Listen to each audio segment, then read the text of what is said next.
Hello my dear students, I hope कि आपके exam की प्रिपरेशन काफ़ी अच्छी चल रही होगी।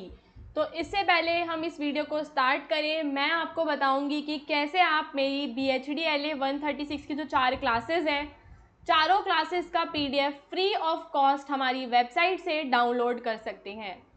PDF को डाउनलोड करने के लिए आपको बस गूगल पे जाना है और सर्च करना है BHD LA 136 important question June 2025 exam.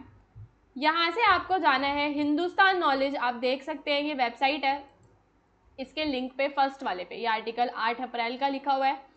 And जब आप इस आर्टिकल को पूरा स्क्रॉल करेंगे तो आपको यहाँ पे और भी लिंक दिख जाएंगे, व्हाट्सएप चैनल, टेलीग्राम चैनल, आप इसे ज्वाइन कर सकते हो। और यहाँ पे आप देख सकते हैं क्लास 1, 2, 3, 4 के PDF हैं। जैसे आप इस पे हिंदी पे क्लिक करोगे ना तो वैसे ही ये PDF आपके सामने खुल जाएगा।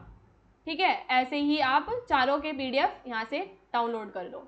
बट अगर आपको फिर भी अगर आपको अपने गेस्ट पेपर को खरीदना है ना, BHD LA 136 जून एग्ज़ाम के लिए हमने एक गेस्ट पेपर प्रिपेयर किया है, जिसके अंदर अभी तक जो भी क्वेश्चंस बार बार एग्ज़ाम में रिपीट होते हैं वो सारे आपको मिल जाएंगे। तो आप यहाँ से इस वेबसाइट का लिंक आपको मिलेगा डिस्क्रिप्शन में, shop.hindustanknowledge.com, और यहाँ से आप अपना गेस्ट पेपर भी खरीद सकते हो। एंड इसका प्राइस है ₹49। और आप इसे जब यहाँ से खरीदोगे तो डायरेक्टली आपके पास एक लिंक आएगा, वहाँ से डाउनलोड कर लेना या आपके ईमेल पे आ जाएगा, तो ईमेल आपको ठीक डालनी है। सो नाउ क्वेश्चन नंबर 1 क्या है? प्रभावी लेखन के लक्ष्य का आपको विस्तृत वर्णन करना है कि जो भी हम प्रभावी लेखन लिखते हैं ना, उसका जो लक्ष्य होता है हमारा वो क्या रहता है। तो प्रभावी लेखन का मतलब है ऐसे शब्दों और वाक्यों का प्रयोग करना जिससे आपके विचार, भावनाएं या जानकारी स्पष्ट, सटीक और प्रभावशाली तरीके से पाठक तक पहुंच सके। तो जब भी मैं लिख रही हूँ तो मेरे विचार, भावनाएं जो भी पढ़ रहा है उस तक सही तरीके से पहुंचे। इसका उद्देश्य केवल लिखना नहीं है बल्कि पाठक को समझाना है, उसको प्रभावित भी करना है। एक तरीके से उससे हमें संवाद करना होता है कि हम उसके दिमाग में एक इम्पैक्ट डाल सकें। प्रभावी लेखन के मुख्य लक्ष्यों में स्पष्टता आती है कि लेखन ऐसा होना चाहिए कि पाठक उसे आसानी से समझ सके।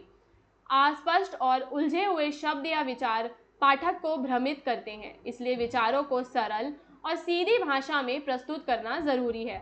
लेखन में अनावश्यक और बेकार जानकारी हमें नहीं देनी है, केवल ज़रूरी बातों को लिखना है। और लेखन ऐसा होना चाहिए कि पाठक की रुचि बनी रहे, रोचक भाषा होनी चाहिए। कुछ लेखन पाठक को सोचने, समझने या कुछ करने के लिए प्रेरित करता है, जैसे कि प्रेरणादायक निबंध, भाषण या लेखन। लेखक का एक उद्देश्य पाठक को नई जानकारी देना भी होता है। तो लेखन ऐसा होना चाहिए कि उससे जो पाठक है उसका ज्ञान भी बढ़े। लेखन के माध्यम से लेखक और पाठक के बीच विचारों का आदान प्रदान भी होता है। लेखन पाठक के दिल तक पहुंचना चाहिए ताकि उसमें व्यक्त भावनाओं से वो जुड़ सके और उन भावनाओं को वो महसूस कर सके। तो प्रभावी लेखन क्यों ज़रूरी होता है? ताकि आपकी बात सही तरीके से समझी जाए, इससे आप अपने विचारों को बेहतर तरीके से व्यक्त कर पाते हैं। यह पाठक को आकर्षित करता है और आपकी बात को यादगार बनाता है। यह संवाद को सरल और प्रभावशाली भी बनाता है। प्रभावी लेखन वह लेखन है जो अपने उद्देश्य को पूरी तरह से पूरा करता है, सरल और प्रभावशाली वो होता है।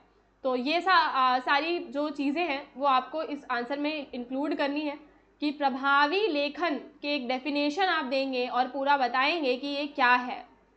फिर आप इसके सारे लक्ष्यों को एक्सप्लेन करेंगे एंड एट लास्ट आप बताएंगे ये क्यों ज़रूरी है, और एक छोटा सा निष्कर्ष आप अपने आंसर में भी दे सकते हैं। अब यहाँ पे दूसरा क्वेश्चन है कि वर्णनात्मक लेखन की जो विशेषताएं होती हैं, वर्णनात्मक लेखन की विशेषताओं को आपको बताना है। वर्णनात्मक लेखन का उद्देश्य किसी व्यक्ति, स्थान, वस्तु, घटना या अनुभव का विस्तार पूर्वक चित्रण करना होता है ताकि पाठक के मन में यह दृश्य स्पष्ट रूप से उभर कर सामने आए। वर्णनात्मक लेखन में एक तरीके का हमें सजीव चित्रण देखने के लिए मिलता है, मतलब कि एक ऐसा वर्णन जिसे पाठक के सामने उसकी एक स्पष्ट और जीवंत तस्वीर बन जाती है।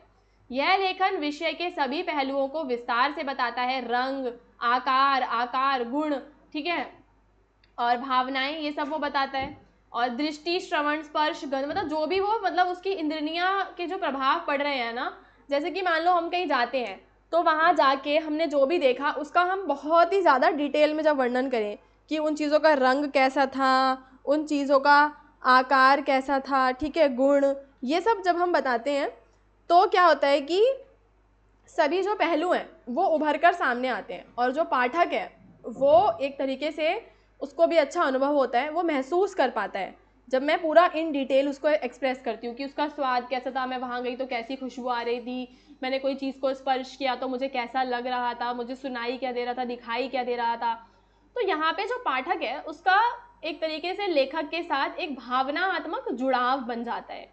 और वर्णनात्मक लेखन में जो भाषा है वो सरल, सहज और आकर्षण होनी चाहिए। यह लेखन पाठक की कल्पना शक्ति को सक्रिय करता है और उसे विषय के साथ जुड़ने में भी मदद करता है। लेखक अपने दृष्टिकोण और अनुभवों के आधार पर विषय का वर्णन करता है जिससे लेखन में व्यक्तिगत छवि आती है। यहाँ पे एक और क्वेश्चन है, इस तरीके का क्वेश्चन एग्जाम में आता है जिसके अंदर आपको समाचार को तैयार करना होता है। तो कोई भी आ सकता है वो, बस एक यहाँ पे हमने एक छोटा सा एक एग्जाम्पल लिया है आपको समझाने के लिए कि कैसे आप एक समाचार को तैयार कर सकते हैं। पुराने वीडियोस में मैंने आपको बताया था कि समाचार की पूरी प्रक्रिया क्या रहती है। अब देखो, अपने नगर या क्षेत्र के स्वच्छता अभियान पर एक समाचार तैयार कीजिए। तो जो ऊपर का टाइटल है वो हमें ऐसा लेना है जो अट्रैक्टिव लगे। स्वच्छता अभियान से सजा हमारा नगर, दिनांक एंड स्थान। गंगानगर में नगर निगम द्वारा आयोजित स्वच्छता अभियान के तहत पूरे क्षेत्र की सफाई की गई। तो यहाँ पे जो बात है वो एकदम साफ सरल शब्दों में आपको बतानी है। इस अभियान का उद्देश्य नगर को स्वस्थ, सुंदर और स्वस्थ रखना है। सुबह से ही सफाई कर्मचारियों, युवाओं और स्थानीय नागरिकों ने मिलकर सड़कों, गलियों और सार्वजनिक स्थानों की सफाई शुरू कर दी है। तो आपने कैसे बताया इसको, एक एक जो चीज़ हो शुरू से पूरा दिन आप इसमें डिस्क्राइब करेंगे कि ये अभियान कहाँ पे आयोजित हुआ था, क्यों आयोजित, इसका क्या उद्देश्य भी इम्पॉर्टेंट है बताना, फिर कौन कौन लोग इसमें शामिल हुए, फिर नगर निगम का अगर कोई अधिकारी वहाँ पर आया तो उनके बारे में आप बता सकते हो कि नगर निगम अधिकारी श्री राजीव सिंह ने बताया कि इस अभियान में कूड़ा कचरा हटाने, खुले नालों की सफाई और पौधरोपण जैसे कार्य किए गए हैं। तो जो भी उसके अंदर एक्टिविटीज़ हुई, साथ ही लोगों को स्वच्छता के प्रति जागरूक करने के लिए पोस्टर भी और बैनर लगाए गए। स्थानीय लोगों ने भी स्वच्छता अभियान में की सराहना की और कहा कि इस तरह के प्रयासों से हमारा नगर सुंदर और स्वस्थ रहेगा। समझ में आया? बच्चों और महिलाओं ने भी इस मुहिम में बढ़ चढ़कर हिस्सा लिया है। तो ये आपकी पूरी क्या रेडी हो रही है, आपकी न्यूज़ रेडी हो रही है। नगर निगम ने जनता से अपील की है कि वे घरों और आसपास के क्षेत्र की साफ सुथरा रखें और कूड़ा कूड़ेदान में ही डालें ताकि स्वच्छता बनी रहे। और आपकी जो लास्ट लाइन, बस एक क्या संदेश आप देना चाहते हैं? तो स्वच्छता अभियान के सफल आयोजन से यह संदेश मिला कि जब सब मिलकर प्रयास करते हैं तो अपने नगर को सुंदर और स्वच्छ बनाना क्या होता है, संभव हो जाता है।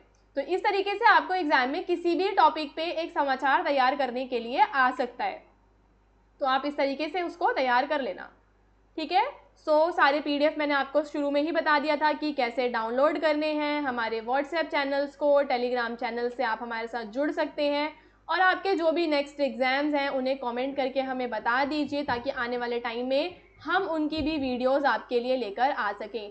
So guys, all the best for your examination. और इसके बाद जो मेरी लाइव क्लास आएगी रिवीजन के लिए, आप उसके अंदर ज़रूर आना, तो चैनल को सब्सक्राइब कर लो।